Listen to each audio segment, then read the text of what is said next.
అలాగే ఇంకొకటి కీలకమైంది ఏంటంటే, మన ఇంట్లో కుటుంబ సభ్యుల్ని దయచేసి ఇలాంటి కార్యక్రమాల్లో దయచేసి మీరు ముఖ్యంగా ప్రభుత్వానికి సంబంధించిన కార్యకలాపాలు దయచేసి మీ రివ్యూ మీటింగ్స్లో వాళ్ళని ముందుకు తీసుకెళ్ళకండి.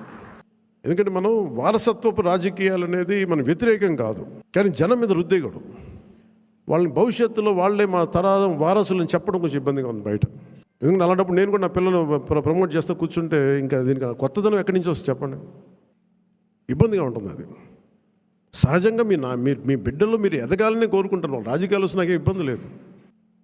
We are not against legacy, but let it happen in organic way, సహజ క్రమంలో జరగనివ్వండి. అందుకని ఇలాంటి ప్రతి చోట ఇవి కొన్ని వినిపిస్తూ ఉన్నాయి. ఇది అందరి ముందు చెప్తే ఇది అందరూ మనం ఒకసారి ఒక లోపలికి ఆత్మపరిశీలన చేసుకోండి. అందరూ సహజ క్రమంలో వస్తే నాకు ఇబ్బంది లేదు, కానీ దాన్ని దయచేసి